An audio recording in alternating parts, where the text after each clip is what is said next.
السلام علیکم ورحمۃ اللہ وبرکاتہ۔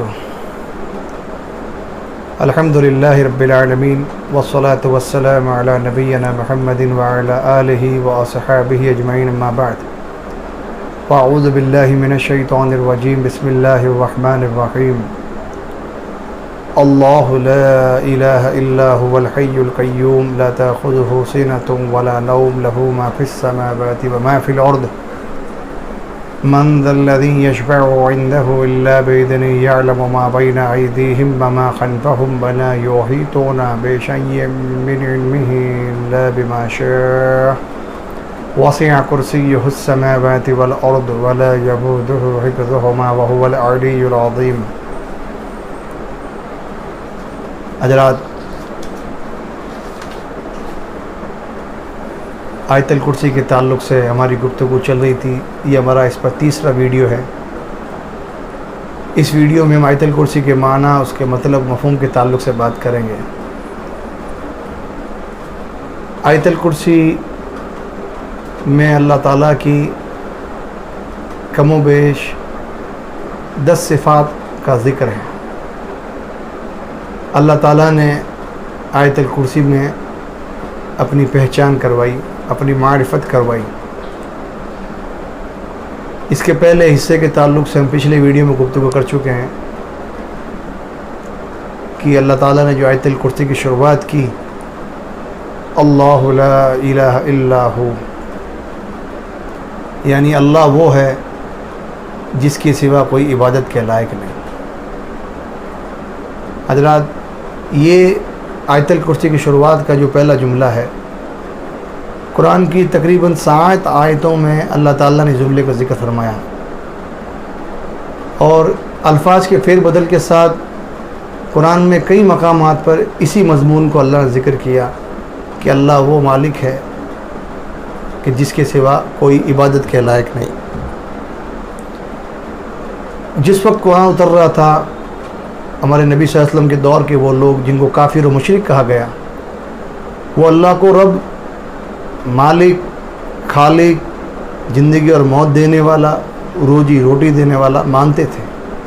اللہ کے نام سے واقف تھے، اللہ کو جانتے تھے، لیکن اللہ کی وہ پہچان جو ہمارے نبی نے کروائی، اس کو وہ تسلیم نہیں کرتے تھے، اور وہ تھی کہ عبادت خالص اور صرف اللہ کی۔ وہ اللہ کی عبادت میں دوسروں کو شریک کرتے تھے۔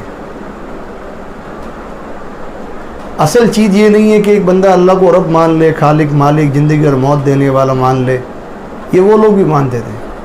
اصل جو انبیاء اور رسول بھیجنے کا مقصد تھا، اصل جو آخری پیغمبر امام الانبیاء حضرت محمد صلی اللہ علیہ وسلم کو بھیجنے کا مقصد تھا اللہ تعالیٰ کا، یہ تھا کہ لوگ اللہ کو بحیثیت معبود تسلیم کر لیں، اس بات کو دل میں بٹھا لیں کہ اللہ اکیلا عبادتوں کے لائق ہے۔ عبادت کی جتنی قسمیں ہیں وہ سب اللہ کے لیے خاص ہیں۔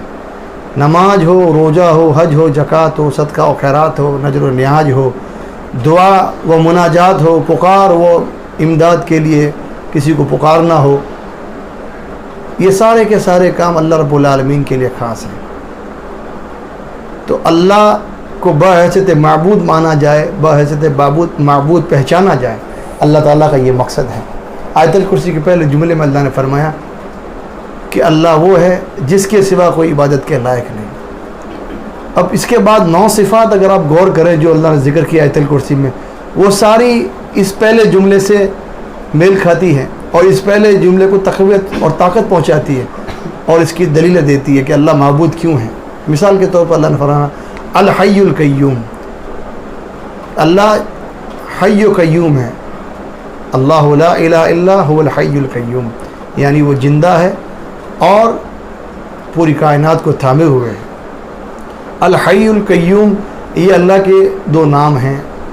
اس کو اللہ کے نبی علیہ السلام نے اسم اعظم کہا، یعنی اللہ کے بہت اونچے نام، اور فرمایا کہ جو بندہ اپنی دعاؤں میں الحی القیوم ناموں سے اللہ کو پکار کے اگر اللہ سے کچھ مانگتا ہے تو اللہ اس کے فریاد کو پورا کرتا ہے، یعنی اسم اعظم کے ذریعے جو دعا مانگی جاتی ہے وہ قبول ہوتی ہے۔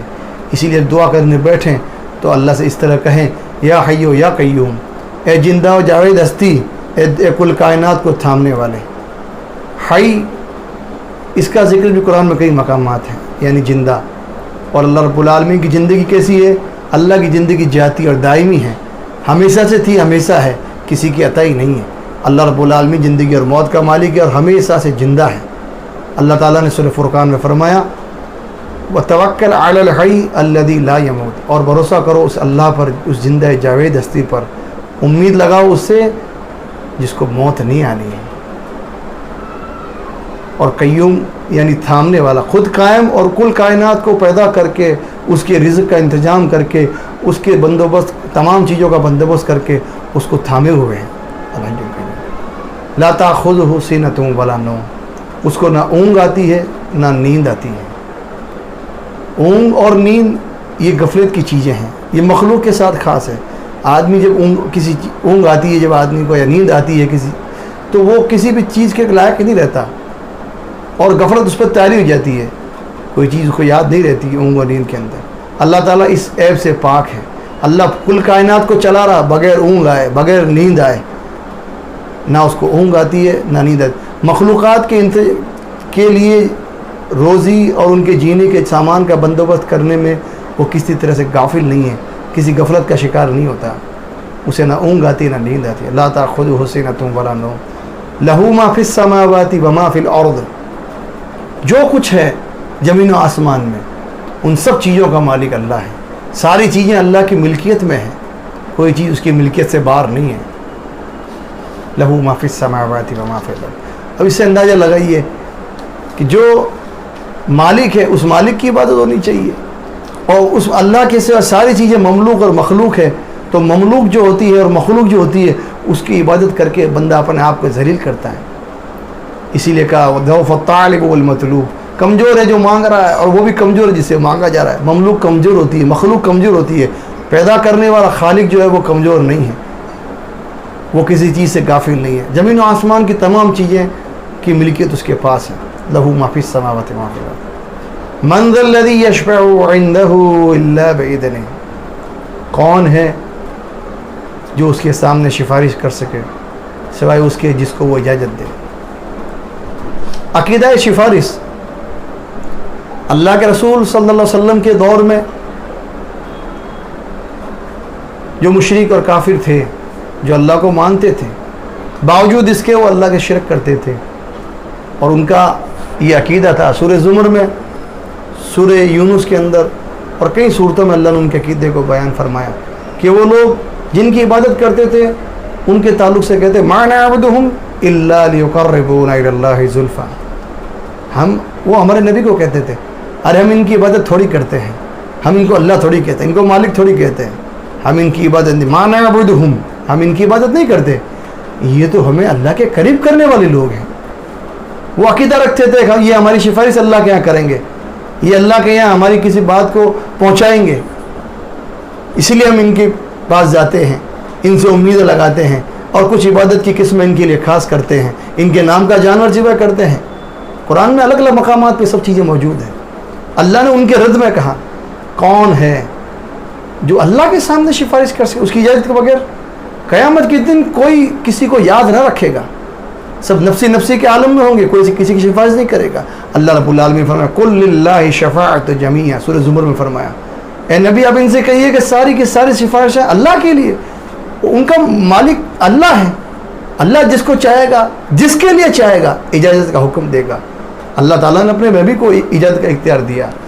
کل قیامت کے دن سارے لوگ انکار کر دیں گے، ہمارے نبی جناب محمد مصطفیٰ صلی اللہ علیہ وسلم ہماری آپ کی سفارش کریں گے، امت مسلمہ کی سفارش کریں گے، لیکن ایسے ہی نہیں جیسے آج کے مسلمان عقیدہ بنا کے بیٹھے ہیں۔ اللہ سے اجازت مانگیں گے، اللہ اجازت دے گا اور کہے گا سل اے نبی مانگیے آپ کو دیا جائے گا، اے نبی سفارش کیجئے قبول کی جائے گی۔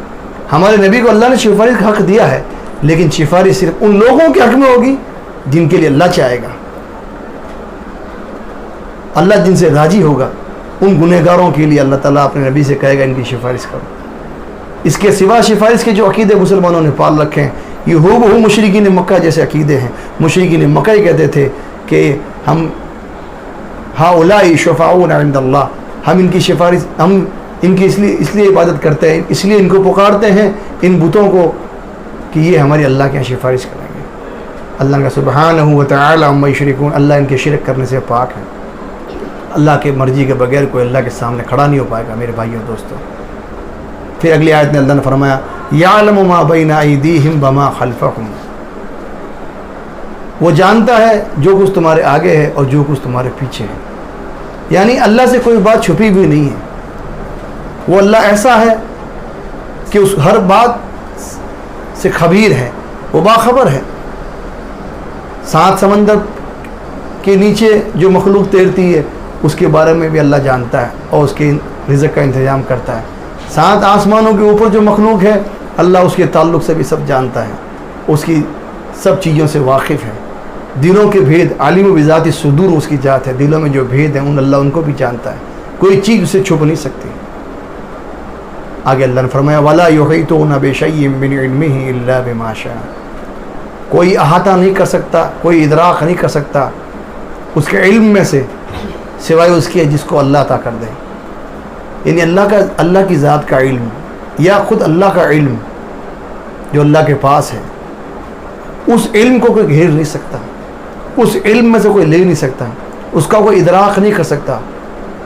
وہ اتنا بڑا علام الغیوب ہے کہ اس کے علم کی کوئی انتہا نہیں ہے، کوئی اول و آخر نہیں ہے، کوئی ابتدا انتہا نہیں ہے. وہ عالم الغیب والشہادہ ہے، وہ ہر چیز کا جاننے والا ہے، اس کے علم میں تمام چیزیں ہیں. اس کے علم میں سے کوئی چیز کوئی لے نہیں سکتا سوائے اس کے کہ اللہ خود کسی کو اپنے علم میں سے کوئی چیز عطا کر دے.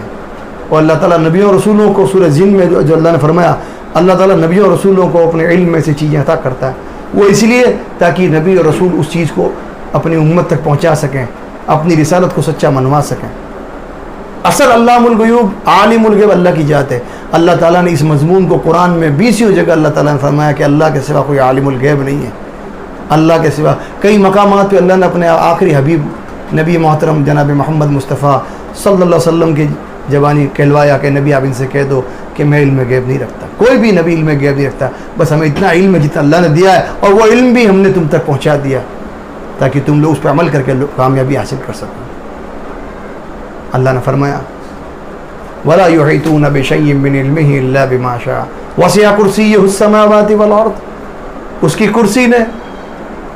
اس کی کرسی کی وسعت نے زمین و آسمان کو گھیر رکھا ہے.